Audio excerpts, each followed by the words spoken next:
Hello everyone, Blue Star Saber here once again to do another chapter review of One Piece, chapter 1047, Sky Over the Capital. I am late on this one, and it's One Piece is on a break this week, but given how the last chapter, 1049, is implying, it looks like Wano might soon be over, but that'll be a bit spoilers for this review, but either way, I am going to try and catch up since it's a week and at least try and do each of the chapters on the weekend. But anyway, first off, before we begin, I just want to comment on the double panel spread in which we have the Straw Hats on the beach and with Momonosuke in the giant dragon form with Frankie riding him, Chopper and Nami complaining at Luffy grabbing at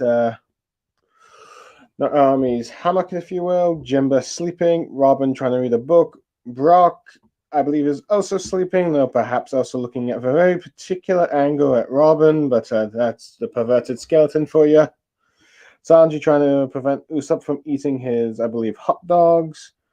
And I think he's trying to cook them with like Momonosuke's flames around his body and all that stuff. So yeah, just a fun day at the beach for the Straw Hats. Anyway, on to the actual chapter summary. As Yamato saying that she believes Momonosuke can do it and making those flam clowns, even if it's not that, even though he says it's not that easy, thinking he can't do it. He starts to cry and all that stuff, but then flashes back to when his mother, Lady Toki, says that when they reach the future years from now, they must rebuild the Kozuki clan. But Momonosuke cries, saying he can't. Let's see, with him asking both his mother and sister to come with him. However, Kimino tells Momonosuke that this is the hardest all for his lady mother.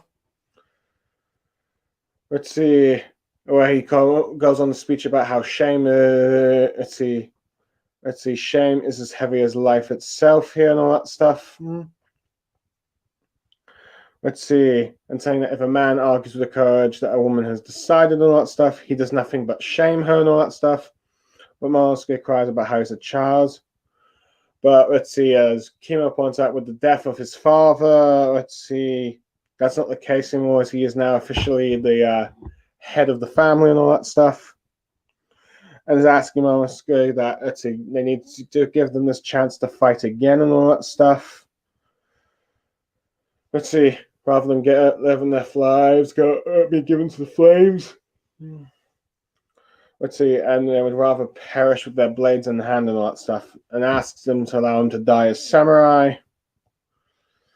As this convinces Momonosuke that he's ready to go, as his samurai bowing to him. I also see a conjurer there. Let's see, as he tells his mother that he's ready to go and all that stuff. As with the last thing you see is her crying, saying good and all that stuff. With Momonosuke realizing that he's failing his mother, as he attempts to try and stop the capital, telling it not to go to the way, Onigashima going to the capital. With Kaido commenting about Luffy's grabbing technique of the lightning and all that stuff, figuring out it's preposterous, while Luffy ends up just finally naming the attack as Gum Gum Lightning as he throws it in a rather comedic way, if you will. Though Kaido dodges it.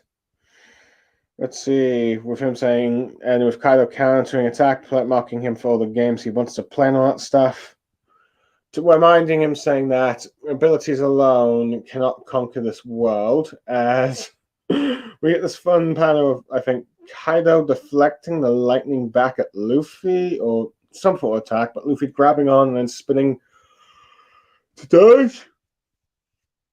With him, Kaido whacking Luffy with his club, and saying how the world's convenient this way, and talking about how Roger didn't have any fruit powers, with him whacking Luffy down to the floor, and I think it's maybe in a bit of the cartoonish way due to the fact of Luffy's ability, but still hurting Luffy. With Kyle commenting about how only Haki can transcend all and all that stuff. As Kaido uses the Destroyer of Death, Thunder Baraga attack on Luffy, hitting him as he prepares to try and block him with his arms and all that stuff, but he takes massive damage. And he gets a bonk on the head, if you will. However, he grabs Kaido as he's flying up into the sky. Kaido tries to hit him off and all that stuff. Let's see, with Kaido saying, Luffy's just telling him where to find him as he transforms into his hybrid form to his full dragon mode and uses the dragon twister demolition. And still seems to think that Luffy's weakness is still the cutting attacks, he presumes, which turns out to be correct as we see Luffy getting damaged. Anyway, we cut to the capital as the residents are sending off their lanterns to the deceased and all that stuff. As they're talking about how the festival's ending, and tomorrow they will have to live their lives to slay again, but you get some people hoping they'll live at least another year just so they can experience this event again and all that stuff. As you see people celebrating with the porno and all that stuff, and we see Tama. It's been a while. Toko, I think. Let me just double. Yeah, Toko. Yeah, I got that correct. Let's see. Hoping that her Latin keeps steady as she finds her way to find her dad, and you see let's see Tama's mentor there smiling with her and all that stuff. As Kaido is, let's see, as we cut back to that, as Kaido's using his dragon breath to hit Luffy, and here see more shard and all that stuff, trying to have Luffy let go of him. Anyway, we cut to the inside the Skull Dome where someone's asking, but let's see, Boss Herg if he's all right, with them commenting about how it seems to be falling to its danger and all that stuff.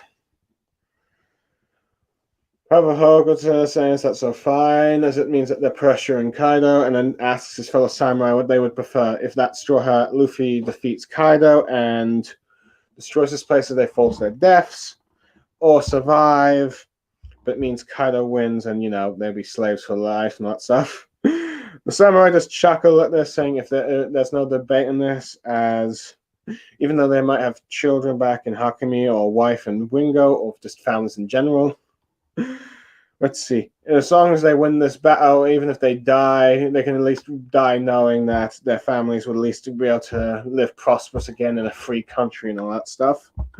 So they all cheer and go ahead, Straw Hat, and crush Kaido and not to worry about them.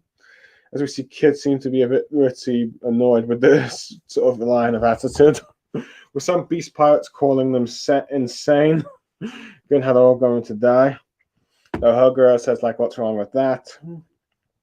Anyway, cut to the castle basement where we see Usopp running for his life and saying he doesn't want to die getting, splashed by water. And then we cut to the treasury second floor, on which the sea stone nail has fallen out of Orochi. And all that stuff. As he comments, even though he's burning in fire, he's going to at least, at the very least, he'll take out, Odin's precious daughter, as Hiyori remains helpless before him and all that stuff. With Luffy ends up shouting to Momo, as Luffy comments, with both him and Yamato doing some sort of cartoon eyes of what? Let's see, being shocked by the size of what Luffy's giant fist, as he says he's going to put an end to all of this. But tells him that Omagashima's in the way, so he tells him to move it. With Yamato shocked about how that punch is going to go through the island, with Momonosuke saying Luffy no, but Luffy says do it as he believes in him. With Momo shocked and Kaido just staring on as Luffy is about to prepare his final attack. Okay, first of all,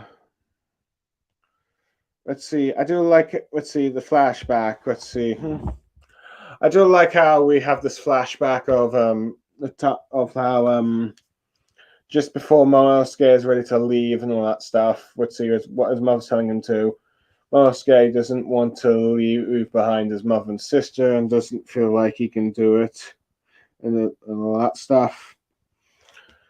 let's see, but you have Kimino, let's see, going how about how to Monosuke that this is the choice that his mother has made, and talks about how, let's see, shame is a great, let's see, do not shame their mother and all that stuff, the decision she's made, as, let's see, shame, as this is something that samurai need to endure in Rano, and respect when a woman has made up their minds and all that stuff.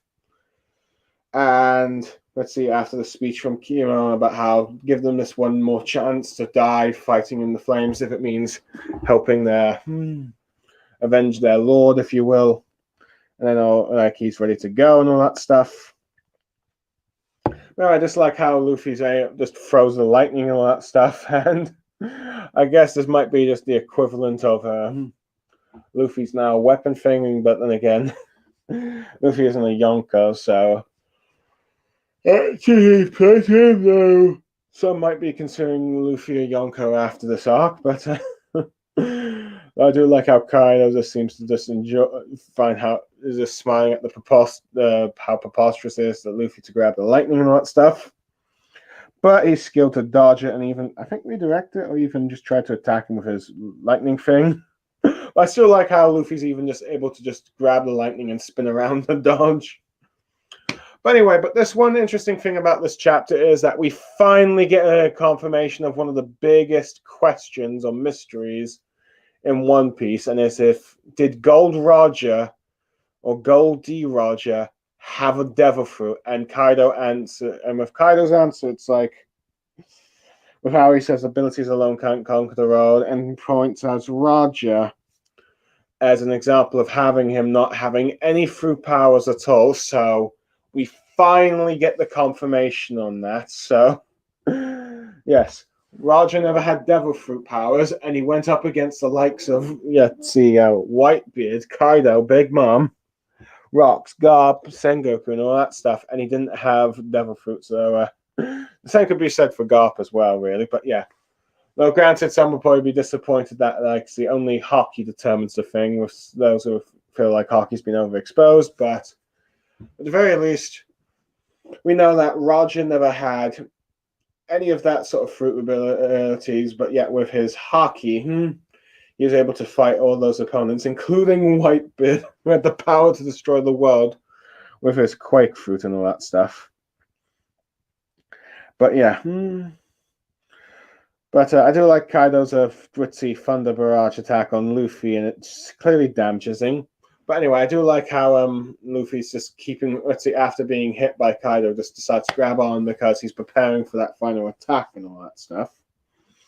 But I do like how, even when Kaido's desperately trying to get Luffy to drop him, even transform into a dragon, still figures out, okay, Luffy still probably must have his regular weaknesses with the cutting tacks and all that stuff, in which that seems to be the case. So that's another weakness for Gear 5 at the very least, as we see Luffy getting severely damaged by it. But anyway, I do like how we got, to see the capital with everyone realizing that the festival's over, and I hope that they'll be able to survive another year at least. But heck, and even Toko, hoping that her wish gets to Daddy and all that stuff. And I still like how Kaido's still desperate to even with just shooting up blast press to charge Luffy and all that stuff. But heck, but I also like how the samurais resolve they know that if Luffy is very strong possibility that if Luffy ends up using this final attack on Kaido and defeats him, and then in the way the whole flying island will collapse. And they will die, but they accept it, knowing that it means freedom for the rest of Wano and their families. Even though some the likes of Kid and probably the Beast Pirates probably think they're all mad or insane, but that's the resolve they got. Now, I already know some spoiler bits for with Usopp here and all that in the water of Hamlet, but I think it is interesting how Oda's decided to put this here and all that stuff, as I think he's trying to cause some suspense with Usopp and those that are accompanying him, such as Kimimono and Kiku and all that stuff. Anyway, well, some might probably be disappointed. I'm not sure if that many actually figured that he would be the one to do the finishing blow against Orochi, but the nail has been taken out, and he's still burning, and it seems Orochi seems to accept that he might end up dying here and all that stuff, given how he's burning hot and all that stuff, but decides that if I'm going down, I'm going to at least take Odin's daughter with me and all that stuff, as he curses him and all that stuff. And yeah, so it's like it's like the sort of I'll go down, you're taking you with me villain approach. But the main highlight, I think, is the final double panel in which Luffy uses Gear 5 to create a giant fist, and as he's grabbing Kaido with the other one, it's clear that his plan is to pull Kaido closer to Luffy's giant fist, while at the same time having the giant fist come closer to mash them and all that stuff, and hopefully wipe out Kaido with this one giant fist. But first he asked Momonosuke to try and move Omegashima out of the way, even though it's the shock of both Yamato and Momonosuke thinking that he can't do it and telling Luffy to wait, but Luffy has 100% confidence and Momonosuke can do it, so props to Luffy for his confidence in his friends and all that stuff. While Kaido also looks on shocked, but yeah. So you got a fist the same size as Kaido, and this is arguably the biggest fist Luffy gets. And in many ways, it seems to remind me a little bit of the fight against Holy Jones at the end of the Fishman Island arc. And it seems to be similar. And I think this is probably what Oda's going for with this one, being a bit similar to the King Kong gun Luffy did against Doflamingo in the Dressrosa arc. So it reminds me of that, but much bigger. But yeah, I quite like how this is clearly the final attack. It's like Luffy is going to try and just do one big giant punch to Kaido. I guess some might find that disappointing as how that ends, but with Luffy, all his fights end with punches, as we know. But yeah. Let's see. So anyway, but I'll be looking. Let's see. I already know the outcome of this, like punch and all that stuff, but given the few chapters out, but I'm going to wait and comment on that when the chapter comes out. Overall, I think I'll give this chapter an 8 out of 10. It's mostly just a setup chapter, but I do like with like the people of Onmegashima. The people of the capital, hoping for to survive another year to enjoy the festival, even though it's ending. The flashback with the samurai is resolved to convince Momonosuke to accept his mother's wishes and let them die and get a chance to probably die again to avenge their lord. Usopp being flooded by water with Hamlet. We see the samurai and Onigashima accepting their fate that they might die from Luffy's attack. And let's see, Archie attempting one last attempt to try and take out, Odin, Kurosaki of Hirie, or Odin Photo, if you will, and take her with him even though he die, and Luffy just preparing his final attack, though there were a few fight scenes where I did enjoy. And the confirmation that Roger did not have a devil fruit. So overall, good chapter. And I'm looking forward to the next one when I review it. I am Blue Star. I am Blue Star Saber. Signing off. Thank you for watching this review, and goodbye.